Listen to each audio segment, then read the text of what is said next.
show you how to create a new product in WordPress using the WooCommerce plugin.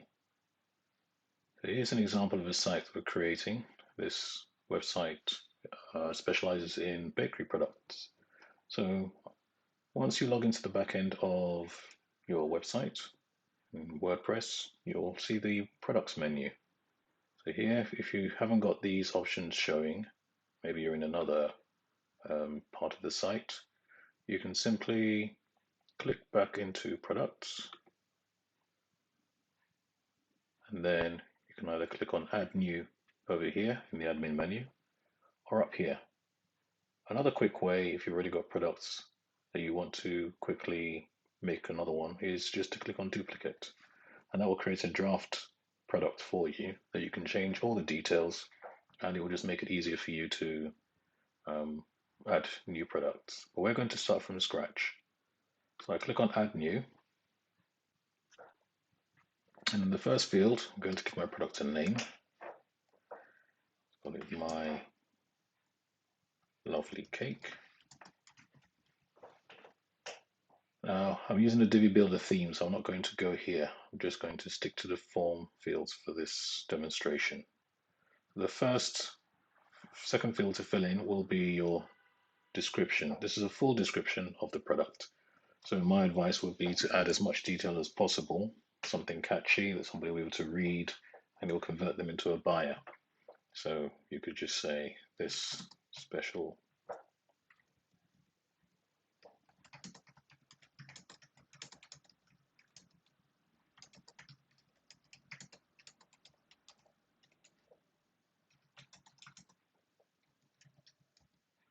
etc., etc. 300 words is ideal for any post on WordPress. So if you can come up with that amount of copy, it's well worth the investment. The next field down here, and here you've got a word count to help you keep track. The next field down here is what kind of product it is. This is your product data area. And this is the main part of the WooCommerce product information. For this demonstration, we're just going to stick to simple product for now. If you're selling virtual products like a service or something that's not shipped, then you can click on that. What will happen is you'll notice that the shipping here will disappear. So let me just show you that. See, it's gone. Same probably would happen for downloadable. No, okay. So it has to be virtual for it to be disappear. So in another video, we'll have a closer look at the downloadable and virtual options. So I'm going to put in a regular price here in the general tab. So this price, this is in Naira because this is for a Nigerian website. I'm just going to put, okay, please enter in monetary. So I'm just going to put 10,000 in there. I'm not going to put any commas or anything. This is your sale price. So if you're running a sale on this product, you can put the price in there. So let's say taking 2,000 Naira off. Now, if I publish this product like this without scheduling this sale, then this will be the default price that will show up on the website and will end up in the basket. So if you are going to put something in the sale field, then maybe you'd want to schedule it and say, okay, I'm going to run a sale for maybe Mother's Day or something, which could be sometime in March. I have no idea. So I'm just going to guess. So it's going to start on the 15th of March, maybe end on the 27th. So within that time, this price will be displayed. After this time is over, then this price will be displayed. Then the next tab is your inventory. So if you run a tight ship and you've got a product code for all of your items, you can type one in there. You can also manage stock, so people online will be able to find out how much of this is available to buy. So if you go enable stock management at product level, you can put in the stock quantity there. Maybe you've got 24 of these cakes in stock. And you can decide whether or not to allow customers to order if you run out of stock. So they can do it on back orders. Or you can say do not allow. So that way if it's out of stock, they can't buy it. It won't show up in the, there won't be an add to cart button. If it's allow, but notify them that, well, we haven't got it in stock, but as soon as we get it in stock, we'll let you know. Then you can do that. Otherwise, if you just want to click on allow, then they can order it even if it's out of stock. So what determines low stock threshold? On global settings, you can set it in the WooCommerce settings, which is in there. So you can put it in the WooCommerce settings and say if stock is less than 5, then that's low stock. And then a kind of a warning comes up. You will get an email and it will show that we're running out of stock on the website. So people might be tempted to buy it a lot quicker so they can get it before it runs out of stock. In this box, you can decide whether or not they're allowed to order more than one. So if you click on this, they can only order one of these items. That's probably fine if you're selling tickets, I guess. So in the next tab, shipping, this is if it's a simple product that's not virtual, you'll get the shipping tab. And then you can add information here like the weight. So maybe this is 8 kilogram cake and the dimensions. If it's a circle, then I'm guessing you might just go by the diameter. So this is in centimeters, and these units are set in WooCommerce settings again. Whether you want to use pounds and millimeters or inches, then you would do that here. So I'm going to go with centimeters, and if this is a square cake, it's probably going to be 30 by 30 by maybe about 14 centimeters high. Shipping classes are usually set up in WooCommerce settings. I haven't done that yet. And so these are just essentially going to allow you to use certain shipping methods. So whether it's courier or air freight or something like that, you can set up the shipping classes in WooCommerce. So the next tab is linked products, and you can use this, for instance, so for upsells, if you wanted to maybe sell a more expensive product rather than the one you've got here, you could suggest that by adding those upsells in here. So maybe if I start typing cake, I can say, well, actually, you want the 8-inch triple delight, you don't want this one. And for cross sales, this will be maybe after you sell a cake, you might suggest something else they might need. So if you sell candles, you can add candles, but there are no candles on this. But you might say, okay, maybe after you bought a birthday cake, maybe you would like to buy some puff puff. So just put puff puff in there, maybe a few more. You might want some spring rolls. Okay, so I've added my cross sales.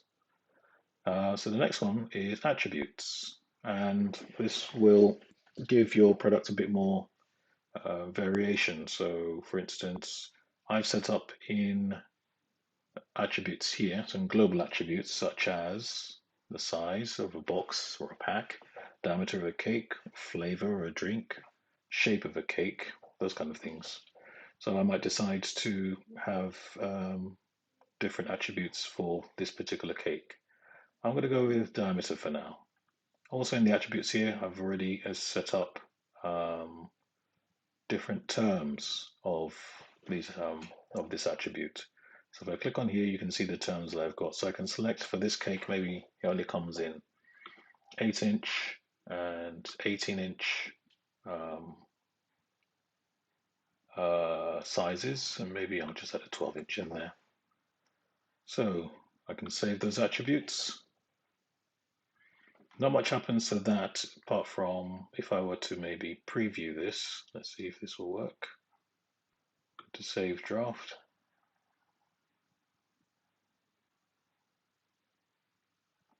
I'm just going to preview this.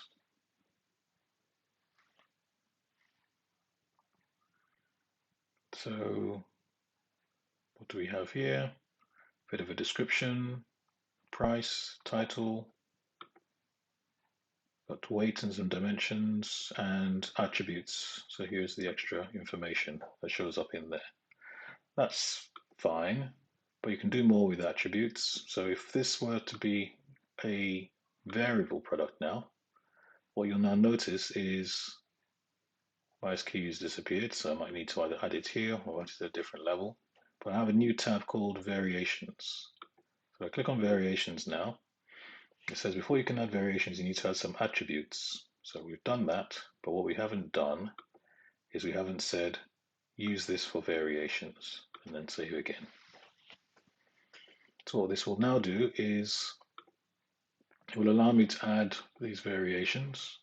I can say create variation from all attributes.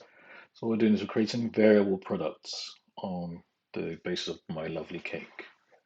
I'm just going to go create variations from all attributes. So it will create quite a lot if there's so many different attributes, but it only does a maximum of 50. Right, okay that. Then what you get is 3 variations. And here they are. So in their own right, they're individual products based on the attributes I've given. So for each of these, I can add its own image, I can add its own stock code, and I can add its own price. If I don't add a price, it's going to be, it's not going to show up in the front end. So maybe for the 12 diameter, I could say that's 12,000 Naira. For the, probably will have a different weight as well, so you can come here and change all those ones later on. For the 18, I'll probably make that 16,000 Naira. And I can leave the 8-inch maybe as 10,000. And save those changes. So now when I preview this product, you can see that I now have different options. My price has a range, and then depending on which option I choose, it will tell me what we've got. It's also got the 24 there in stock. So it's assuming that stock is going to be for all. So here we go, 8. You can see the price changing. So that's what the variations does. In the advanced tab, it's simply maybe how you want to enable reviews. If there's a certain purchase note that you want to add to this, so when it goes to the baskets, then you can add all those details. So after that, you've got this field here called product short description. What I tend to do is I might take the first paragraph of what I put in my description here and just simply paste it in here. But the important bit about the short description is it shows up in product listing pages, in Google searches, in other searches. So it really should be a call to action. It really should make people want to click on the link, find out more details, and buy the product. So make sure you put in some really catchy terms, some keywords that people are actually searching for. So on the right hand side here, you'll see I've got product tags, product categories, and some parts here to add images. So the product tags, you might have developed some sort of taxonomy or tagging system for your website. So for each of these, you might decide to tag it with whatever you want to. It could be allergens, it could be keywords. So I'm just going to click on choose from the most used tags here, and here are some I've used earlier. So depending on the size, you can tell which one's the most used. So I know this is a sweet, a dessert, it's a bake, it's probably celebration, and as I tap on them, you can see they appear there. I can also add some more tags in here and maybe just call it something else like dairy, egg, and you can see that I'm putting commas in between each tag. What tags allow you to do is you can create new pages based on tags, you can create searches based on tags. So once it shows up on the front end, and we'll see at the end of this, just clicking on the tag will show products with the same items tagged to them. Under product categories, I'm just going to pop in birthday cake there. I can also probably put the parent category in there. This just allows you to create collections with those categories. So if you want to create a page later on just to show birthday cakes, it will just automatically pick up all the products with birthday cakes in them. Under product images, you can select any images in your media library. So you can either select an image you've uploaded previously, or you can upload a file from your computer. So I'm just going to pick one from here. This one hasn't got any alt text in it, so I'm going to add some alt text, and I'm just going to call it maybe strawberry swirl cake. Don't forget that everything you put in your alt text, as much description as possible, is always really good for your SEO, for the search engine. If I want to change this, I can click on the image again and then change it to something else. Let's just call this chocolate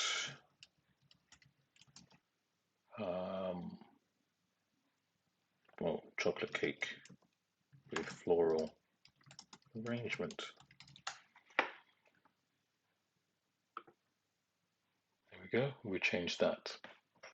Now, if I want to add multiple images to show off this product, so I can click on my Add Product Gallery Images. And if I had maybe different views of the same cake, I could select more than one, I believe, just by pressing my Shift key on the keyboard. I can select multiple images and add all those to the gallery. The final thing I need to do now is simply to hit Publish. But before then, let's just have a quick preview again.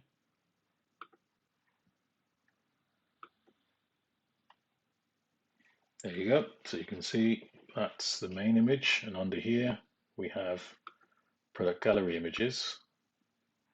Here's one of the reasons why I always say it's good to have all your images cropped to the same size, because when you get some long ones, you get that kind of effect, which isn't ideal to things bouncing up and down. You can see here that I've got my options, and a bit of styling probably would make that look much nicer. I've got my description, my additional information, and I've allowed for reviews. So if people want to review this cake, they can give it a rating and they can pop their review in there. And you can see here is my upsell. So like, instead of going for that one, why don't you go for this? You may also like this. And in terms of related products, it will simply pick up products from the same category. So these are all in the same category, cake. What I'm going to do now is I'm going to publish this so we can have a quick look to see how the cross-sell works. So that's published. I'm just going to view product. I have to choose an option before it allows me to add it to the basket. So add to basket. There we go. You can see it's in my basket there. Ready to go to checkout. So I'm just going to go to checkout and let's see if it will upsell.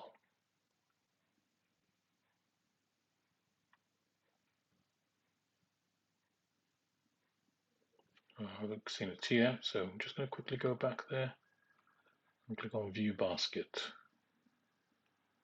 Aha, so in the View Basket, you can see the cross sales. So before I put any coupon codes or go to the checkout, it might say, well, why don't you buy some of these? You might want one of these. So if I click on that, add that to my basket, view the basket again, and I've now got that in my basket. So it doesn't show up anymore because it recognizes I've already got the spring rolls, but it still recognizes that my lovely cake does have this as an upsell. So that's when I now proceed to checkout and job's done. So this is how you can add a new product to your WooCommerce WordPress website. I hope that's been useful.